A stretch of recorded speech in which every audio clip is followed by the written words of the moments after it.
हरियाणा के मुख्यमंत्री मनोहर लाल ने बतौर वित्त मंत्री आज बजट पेश किया और बजट के बाद किस तरह की आम लोगों की राय है और क्या कहते हैं जनता, क्योंकि उनसे हम बात करें तो जिस तरह आज मुख्यमंत्री मनोहर लाल ने आज बजट पेश किया है, किस तरह की उम्मीद थी, क्या कहेंगे इस बजट को लेकर? आज हमारे माननीय मुख्यमंत्री बहुत ही जो हरियाणा के बहुत ही ईमानदार मुख्यमंत्री हैं और उन्होंने आज वित्त मंत्री के तौर पर आज जो हरियाणा का बजट पेश किया है वो एक ऐसा बजट पेश किया है, एक मिसाल कायम की है कि जो किसानों के लिए, युवाओं के लिए, मजदूरों के लिए, व्यापारियों के लिए, सभी कोई भी वर्ग ऐसा अछूता नहीं रहा है कि जो उससे अछूता रहे, कि सभी को टच करने वाला वो बजट है और सभी के लिए नई सौगात लेकर के वो बजट आया है। और इस बजट में बहुत ऐसी मतलब किसानों के लिए भी, वर्गों सभी मतलब जो बड़े बड़े ग्राम हैं उनके गांव हैं उनके लिए भी मतलब ऐसी सुविधा लेकर के आया है कि जो जन सुविधा कि लोगों तक वो पहुंचे। कुछ उन सुविधाओं के बारे में मैं आपके बीच में भी मैं इनको रखना चाहूंगा कि जैसे जिला परिषद में हमारे पहले 699 पद थे, अब उनके लिए एक इंजीनियरिंग की विंग भी मतलब स्पेशल की उसकी स्थापना की है कि जो कामों में दिक्कतें आ रही थी कि जो उन कामों को जल्दी से आगे बढ़ाने के लिए, तो इस ये पद 699 पद की सृजित किए हैं। जैसे 710 ग्राम पंचायतों में, सभी महाग्राम पंचायतों में स्ट्रीट लाइट लगवाने के लिए, सभी गांव में जब स्ट्रीट लाइट लगेंगे तो शहर से शहर की तुलना में आप गांव की विकास हो रहा है, ये भी आप देखेंगे। जैसे अनुसूचित जाति और पिछड़े वर्गों के लिए चौपालों के निर्माण के लिए बजट पेश किया है। इधर ग्रामीण सफाई कर्मचारियों के लिए स्वीकृत पदों की संख्या पहले 11,254 थी, अब उनको बढ़ा करके 18,580 कर दिया है। 7,326 पद बढ़ाए गए हैं। तो इससे जब और बेरोजगारी भी खत्म होगी, लोगों को रोजगार भी मिलेगा, तो ये भी एक बहुत अच्छी पहल है। और भी बहुत ऐसी योजनाएं हैं कि जो जैसे कि खेलों के लिए, बच्चों के खेलों के लिए नर्सरी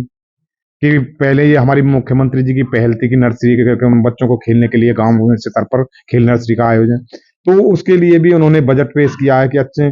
जैसे पेरिस ओलंपिक 2024 में शामिल स्पीड बाइंड विंग के लिए राज्य में 6 स्थानों करनाल, भिवानी, हिसार, फरीदाबाद, नारनौल और पंचकुला में ये सुविधाएं दी जाएंगी।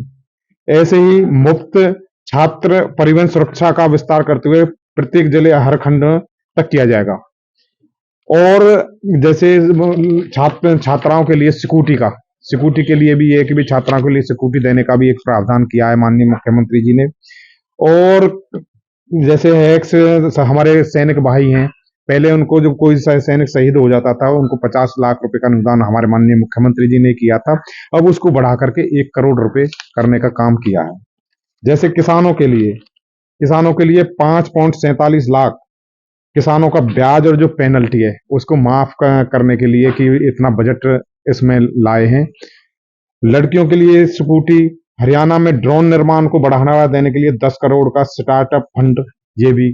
तो कोई भी ऐसा वो नहीं है कि जिसमें सभी वर्गों के लिए, व्यापारियों को चाहे किसान हैं, तो युवा हैं, छात्र हैं, तो कोई भी इससे अछूता नहीं रहेगा। और ये बजट हमारे माननीय मुख्यमंत्री जी की जो सोच है कि शहर से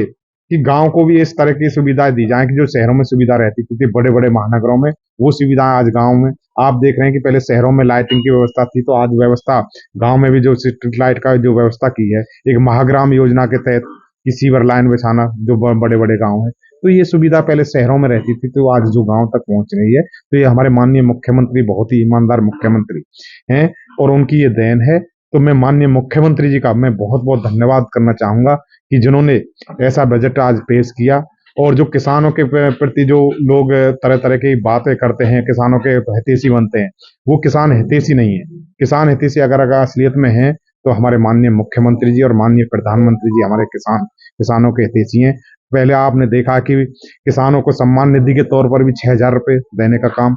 तो ये किसानों को सम्मान देने का काम है। पहले आपने देखा होगा कि भाई किसानों की जो फसल भी खराब हुई थी, तो सबसे ज्यादा पलवल जिले को उसका अनुदान दिया था कि भाई जो किसानों की फसल नष्ट हुई है। तो बहुत ऐसी योजना सरकार ने चला रखी है जो किसानों को फायदा पहुंचाने के लिए, चाहे एमएसपी पर खरीद की बात हो, किसी भी तुम 14 फसलें एमएसपी पे खरीदी जा रही हैं, आप किसी भी राज्य में जाकर के देख लो कि कहीं पर भी एमएसपी पर इतनी फसल खरीदी नहीं जाती। यहाँ हरियाणा के अंदर 14 फसल खरीदी जा रही है।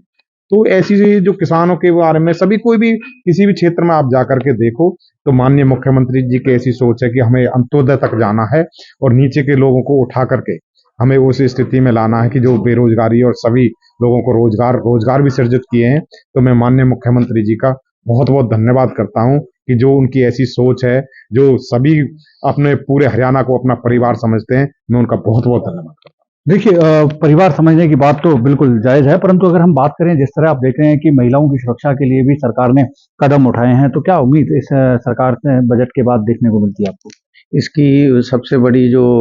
घोषणा हुई वो हरियाणा में महिला थाने जो मुख्यमंत्री जी ने स्थापित किए हैं, वो इसकी सबसे बड़ी पहल। तो क्या लगता है कि आने वाले समय में जब बजट पेश हुआ है, तो हरियाणा की जो महिलाएँ हैं, जो बेटियाँ हैं, किस तरह अपने आप को सुरक्षित फ़ील कर सकती हैं? और किस तरह का आप उनका मानते हैं कि पुलिस सुरक्षा व्यवस्था में किस तरह आप बदलाव देखते हैं? जो विश्वकर्मा पीएम साहब ने जो योजना निकाली है, वो भी महिलाओं के लिए बहुत ही लाभदायक योजना है, जिससे कि जो छोटे काश्तकार हैं, सिलाई करने वाली महिलाएं हैं, जो छोटा अपना रोजगार करती हैं, उन्हें उसके अनुसार कर्ज दिया जाता है और उनके उपकरण के लिए भी 15,000 की जो राशि दी जाती है और उनकी ट्रेनिंग के लिए जो 500 रुपये पर डे दिया जाता है, ये बहुत ही अच्छी एक सुविधा पीएम साहब ने निकाली है। देखिए, कहीं न कहीं महिलाओं को सशक्त करना सरकार का एक लक्ष्य बनता है। अगर हम बात करें, जिस तरह आज बजट पेश हुआ है, बजट पेश करने के बाद आपको क्या लगता है कि जो नीचे वाला वर्ग है, उसके लिए कितना फ़ायदेमंद ये साबित होने वाला है? देखो, अभी कम से कम 100 करोड़ रुपए तो जो एससी-बीसी की जो समाज है उसकी पंचायतों के लिए, चौपारों के लिए अलॉट किया गया है और दूसरे इसमें जो छात्रवृत्ति है उनके लिए भी। और एक विशेष किसी समाज की बजाय अगर हम संपूर्ण समाज को देखें पूरे बजट को, तो हमारे मुख्यमंत्री ने इतना कल्याणकारी, जिससे समाज का भी कल्याण हो और हरियाणा आगे बढ़े भाईचारे के साथ, किसी के भी साथ बगैर भेदभाव के, चाहे वो किसान है चाहे मजदूर है। अगर आप गौर से इसका पूरा अध्ययन करेंगे, क्योंकि सभी लोग पढ़े लिखे हैं, सभी इसका पढ़ेंगे और महसूस करेंगे, तो चाहे मजदूर है, चाहे महिलाएं हैं, चाहे कोई गरीब आदमी है या फिर किसान है या व्यापारी वर्ग है, सबके बीच में एक संतुलन बनाते हुए बजट को समान बांटते हुए आगे ले जाने का काम किया है। जिस तरह मुख्यमंत्री जी ने अब की बार किसानों को लेकर भी एक बड़ी घोषणाएँ की हैं, कर्ज माफ़ किया है और सैनिकों के लिए भी बड़ी एक सौगात दी है, क्योंकि जो सैनिक शहीद हो जाते थे, उनको अब 1 करोड़ रुपया सरकार की तरफ से दिया जाएगा। तो किस तरह आप मानते हैं कि जो विरोध इस समय किसानों का देखने को मिल रहा है, तो इससे कितना बदलाव आगे देखेंगे कि किसान सरकार के पक्ष में है? देखो, हरियाणा का किसान तो सरकार के साथ है। हरियाणा का पूरा किसान सीएम साहब की योजनाओं से पूर्ण रूप से संतुष्ट पहले भी था, आज भी है और साथ में है। जब ये 10 साल इन्होंने हरियाणा ने दिए, किसी विशेष वर्ग से थोड़ी, सभी 36 बिरादरी साथ चली हैं, तभी उन्होंने दिया है, साथ दिया है और इतने लंबे टाइम तो पूरी सूझबूझ के साथ। तो हम किसी कम्युनिटी को, किसी को ऐसे तो बांट ही नहीं सकते। और रही बात किसानों के कल्याण के लिए, तो वो हमेशा से जो भी उनके कल्याण के लिए जो योजनाएं बनाई जा सकती हैं, वो पूर्ण रूप से बनाई हैं। तो और अभी बजट में उनके कर्ज माफी का भी ऐलान किया है, तो उन्हें जो महसूस हुआ है जब, उस हिसाब से हुआ है। रही बात जो पंजाब से एक प्रायोजित आंदोलन है, हम उसे किसान आंदोलन का नाम दे रहे हैं, लेकिन वो तो एक प्रायोजित आंदोलन है। देखिए, जिस तरह प्रायोजित आंदोलन है, तो कहीं न कहीं इस बजट के बाद कहीं एक बड़ा बदलाव सरकार की तरफ से देखने को मिलेगा। एक आखिरी सवाल मेरा आपसे यही है कि स्वास्थ्य सेवाओं को किस तरह सरकार बेहतर कर रही है? क्योंकि स्वास्थ्य को लेकर भी एक अच्छा खासा बजट सरकार की तरफ से दिया गया है, क्योंकि लगातार जो आयुष्मान की बात हो, चाहे वो प्रधानमंत्री की तरफ से कहा गया हो कि हर व्यक्ति को निरोगी रखना उनका काम है और स्वस्थ परिवार रहे, तो उसको लेकर भी आप क्या कहेंगे? इसके लिए एक तो केंद्रीय बजट में भी स्वास्थ्य पे पूरा फोकस दिया है। आयुष्मान कार्ड ही नहीं, बल्कि योग और नेचुरोपैथी पे भी हमारी सरकार पूरा ध्यान दे रही है। उसके लिए अलग से हॉस्पिटल भी बन रहे हैं, अलग से नियुक्तियां भी हो रही हैं, अलग से उसके लिए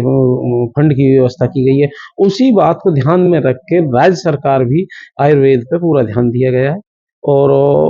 सुरक्षा के संबंध उसके स्वास्थ्य के संबंध में अगर हम कहें, तो नई जो सुविधाएं उनको विकसित करने का इस बजट में प्रावधान। देखिए, कहीं न कहीं आम जनता के और हित का बजट कहीं न कहीं इसमें देखने को मिला है। क्या कहेंगे इस बजट को लेकर जिस तरह आपने देखा आज बजट मुख्यमंत्री जी ने पेश किया? किस तरह आप देखें इस बजट को? मैं बताना चाहूँगा आपको कि जैसे कि हमारे माननीय मुख्यमंत्री जी जो वित्त मंत्री भी हैं, आप ये देखो कि जितनी भी घोषणाएँ उन्होंने की है, मुझे लगता है कि हमारे एससी समाज के लिए बहुत सारी उन्होंने घोषणाएँ की हैं, क्योंकि आप चाहे बीमारी का लगा लो, चाहे आप मज़दूरी का लगा लो, चाहे आप किसानों का लगा लो, इन तीनों में आप कहीं भी जाके देख लो कि सिर्फ़ हमारे जो एससी वर्ग है, वो ही बहुत ज़्यादा मेहनत करता है और वो ही अछूता रह जाता है। नहीं तो जो पैसे वाले लोग होते हैं, वो तो अपना इलाज कहीं भी करा लेते। तो मुझे लगता है कि हमारे यशस्वी प्रधानमंत्री जी और हमारे मुख्यमंत्री जी, इन्होंने ही हमारे एससी समाज के लिए ये जितनी भी सारी घोषणा की है, मुझे लगता है कहीं न कहीं इन सभी का बेनिफिट हमारे ही एससी समाज को होने वाला है। अब ये आप ये लगा लो कि अब इन्होंने 3 लाख की राशि 6 लाख कर दी। ये बहुत बड़ी बात है हमारे लिए। अब और मैं क्या बताऊं कि अभी हमारे वार्ड में इन्होंने 118 आदमियों को मकान बनाने के लिए पैसे दिए। अभी इतनी सारी सुविधाएं जितनी कर रहे हैं वो सिर्फ हमारे, मुझे लगता है एससी समाज के लिए बहुत सारी सुविधाएं हैं। देखिए, इंफ्रास्ट्रक्चर पर भी जोर इस बजट में दिया गया है। किस तरह आप मानते हैं इंफ्रास्ट्रक्चर के साथ-साथ क्या देखते हैं आगे आने वाला जो विकास होने वाला है हरियाणा में किस तरह गति लेगा? सबसे पहले तो मैं ये बताना चाहता हूँ कि हरियाणा के विकास के लिए माननीय मुख्यमंत्री जी ने